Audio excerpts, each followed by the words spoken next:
Hola, ¿qué tal? Mucho gusto. Mi nombre es Adefrey Vázquez Pérez.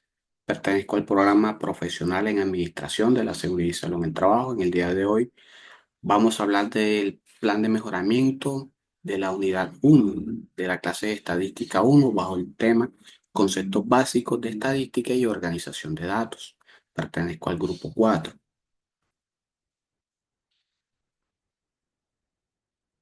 Para ello tenemos un objetivo fundamental, que es analizar e interpretar todos los conceptos propuestos durante el desarrollo de la unidad 1 para poderlos poner en práctica en casos reales de nuestra vida cotidiana, de nuestra vida laboral o cualquier otro tipo de situación que se nos pueda presentar en nuestro diario vivir.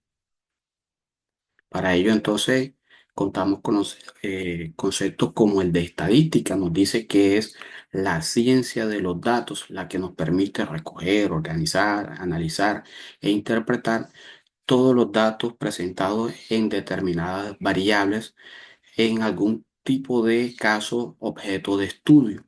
Esta variable o esta estadística es importante porque nos permite interpretar, analizar y dar solución a algún tipo de problemática que se nos esté presentando en diversas situaciones de nuestra vida. Esta estadística se divide en dos. Entre ellas tenemos la estadística descriptiva, que se encarga de la recolección y clasificación de los datos que se presenten en determinado caso o problema objeto de estudio, ¿vale?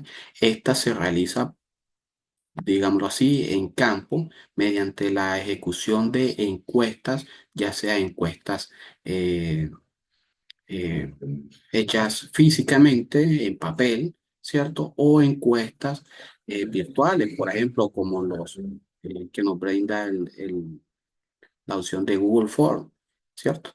Con ella podemos hacer este tipo de estadística descriptiva. Y hay una estadística inferencial que nos permite analizar los datos resultante de esa primera etapa, de esa primera estadística descriptiva.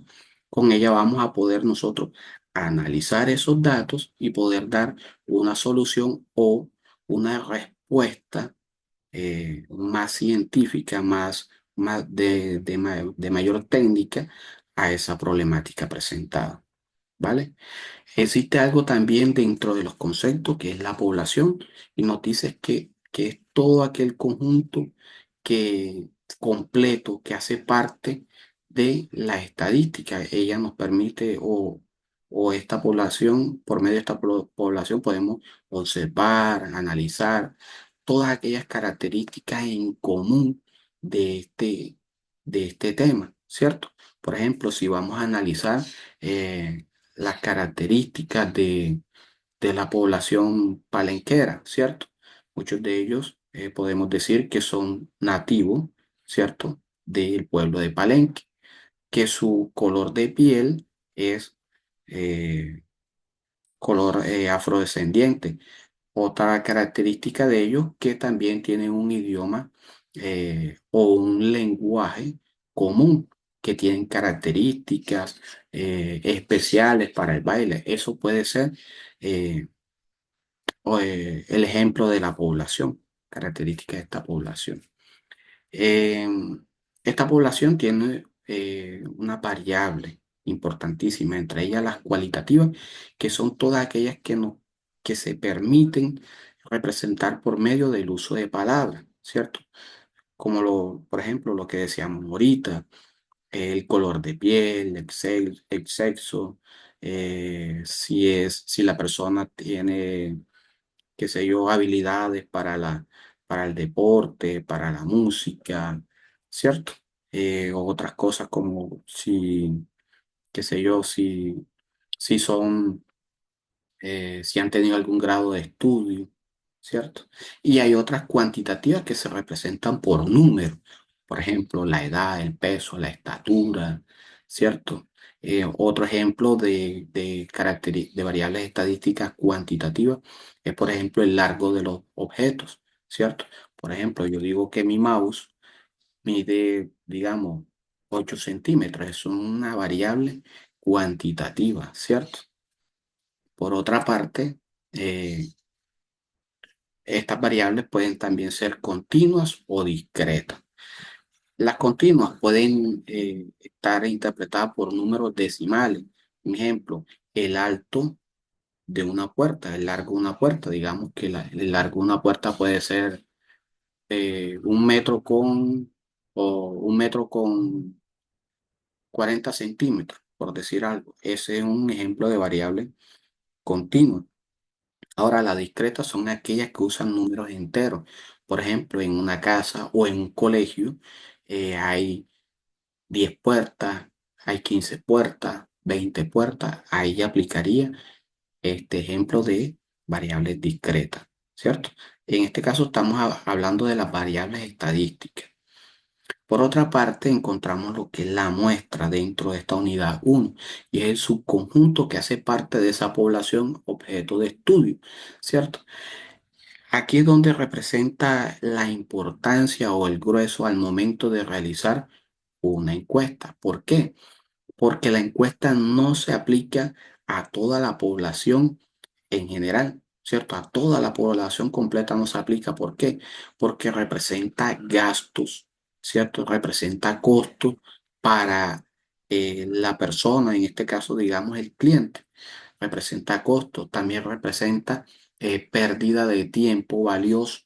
Por ejemplo, si una entidad tiene, qué sé yo, 500 trabajadores y necesitan hacer una encuesta para medir la percepción de seguridad y salud en el trabajo dentro de su organización. Entonces sería un poco complejo hacer la encuesta a esos 500 trabajadores que están divididos en diferentes partes del país, en diferentes sedes. Entonces se hace con una muestra. Para este caso, la muestra podría ser menos o mínimo el 50% de la población o el 40% de la población, ¿cierto? En este caso diríamos que una muestra podría ser 30 personas, 40 personas, 20 personas, ¿cierto? Y de allí se toman los datos específicos para la resolución de diferentes situaciones, de diferentes conceptos, de diferentes interrogantes que nos van a llevar a la resolución de un conflicto o de una hipótesis de forma más clara. Existe algo dentro de estos conceptos que se llama la aleatoriedad y representatividad de la muestra. Bueno, aquí la aleatoriedad nos dice que eh, sigo con el ejemplo de las encuestas, cuando se vaya a aplicar una encuesta, por ejemplo, no debe hacerse a un número cerrado de individuos. Por ejemplo, tenemos una empresa de taxi, le pongo el ejemplo, una empresa de taxi y se pretende eh, definir, por ejemplo, qué sé yo, el medio de transporte, ¿cierto? Que utilizan sus trabajadores para llegar a su puesto de trabajo.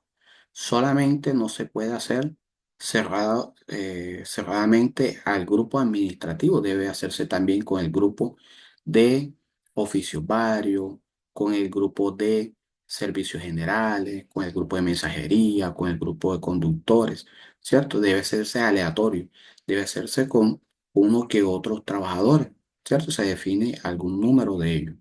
Y para la representatividad de la muestra nos dice que debe tener un número razonable de elementos participantes en esta encuesta. Yo les traigo un ejemplo acá, me permito con el mayor respeto, docente, leerle el ejemplo que le propongo. Se desea saber en el grupo de conductora de la empresa Transportes Master su conocimiento de la política de seguridad vial en su sistema de gestión. Para ello, la representatividad de la muestra nos dice que tenemos una población. ¿Cuál es? El personal que labora en la empresa Transportes Master, ¿cierto? Que hay, y esta población está dada por 80 personas. El ejemplo lo ponemos como 80 personas. Hay una muestra que nos dice que son 30 personas que se van a tomar como objeto de estudio de forma aleatoria para realizar ese estudio. ¿Cuál es la variable aquí? El grueso de de este ejemplo, esto, lo que es la política de seguridad vial en el sistema de gestión. Y el tipo de variable es cualitativa, porque nos van a expresar si conocen o no conocen sobre el tema que se les está preguntando. Y el resultado es el resultado positivo, porque las personas al final van a decir cuánto conocen de este documento importante dentro del sistema de gestión de la seguridad del trabajo, dentro de las organizaciones, dentro de las empresas, ¿vale? Por otra parte, dentro de la unidad uno se toca el tema de tablas de frecuencia o se realizó un ejemplo con ayuda de la tutora sobre lo que son tablas de frecuencia. Y no es más que una herramienta fundamental que nos permite conocer, interpretar, analizar variables, perdón, diferentes variables en algún tema específico, ¿cierto? Y que por medio del estudio de esos cálculos, de esos números, de esas cifras que nos arrojan las operaciones matemáticas, dentro de esta tabla nosotros podemos dar solución a diferentes interrogantes, realizándolo ya de forma más técnica. Y esta nos ayuda pues a simplificar, a organizar y a tener un trabajo o presentar un trabajo ya sea ante la gerencia, ante la jefatura o ante cualquier otro tipo de población. Un estudio de forma más clara y más entendible, que se entienda de forma más fácil, utilizando ejemplos, ayudas didácticas, ¿cierto? Entonces la estructura de la tabla de frecuencia se divide en diferentes partes. Por ejemplo, tenemos como primera medida en una primera columna que es el número de datos. Estos datos es importante que los organicemos antes de realizar eh, el resto de casillas o de columnas o de celdas de nuestra tabla de frecuencia. Se organizan de menor a mayor, ¿cierto? Y hay otra casilla que es la frecuencia, que no es más que el número de veces que se repiten esos datos. Dentro de la clase se explicaba, por ejemplo, el ejemplo de el número de veces que un grupo X de estudiantes de la Universidad de Magdalena practicaba deporte a la semana. Entonces aquí la frecuencia sería dos personas o dos estudiantes relacionaron que no practican deporte a la semana. Entonces, cuatro personas manifiestan que practican una vez a la semana o un día a la semana algún tipo de deporte.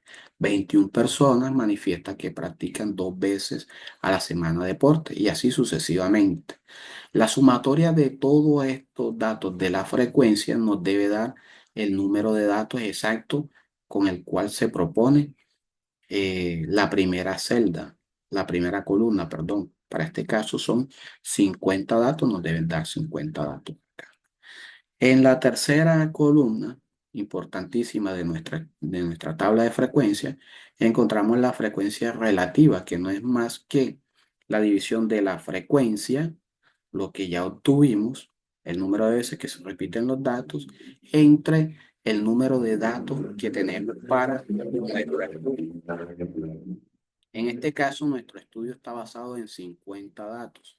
Entonces, sería aquí el 2, como lo muestra aquí la franja sombreada, el 2 entre el 50 nos da 0,04. Y así sucesivamente vamos a hacer con los diferentes casillas. El 4 entre los 50 datos, y el 4 que son el número de veces que se repiten los datos dentro de nuestra información inicial, entre el 50 nos da 0,08, el 21 entre el 50 y así sucesivamente. Para comprobar que nuestro procedimiento está siendo llevado de la mejor forma, se comprueba que debe dar uno o aproximadamente uno en el resultado final, ¿cierto? Aquí nos da uno y nos indica que va de la mejor forma, se está explicando de la mejor forma o se está resolviendo de la mejor forma el ejercicio. La frecuencia acumulada en la cuarta casilla no es más que la sumatoria de la frecuencia que resolvimos primeramente. Siempre vamos a tomar el primer valor y lo vamos a colocar en esta frecuencia. Por ejemplo, el 2 lo vamos a dejar allí. Entonces ahora sumamos. El 2 más el 4 nos da 6, que es este 6 que resulta acá. Ahora el 6 más 21, el 6 que ya resultó de esta sumatoria de 2 más 4, lo sumamos 6 más 21, que nos debe dar 27. Ahora, el 27 más 15, que nos da 42. Y así sucesivamente vamos bajando hasta completar nuestra frecuencia acumulada. Por otra parte, en nuestra siguiente casilla, en la quinta casilla encontramos la frecuencia relativa acumulada. Listo. Entonces no es más que dividir nuevamente el resultado de la columna que ya resolvimos entre el número de datos que tenemos en toda la tabla. En el ejemplo de los estudiantes que realizan deporte alguna vez a la semana, ¿cierto? Entonces manifestamos aquí que el 2 entre el número de datos, que son 50, nos da 0,04.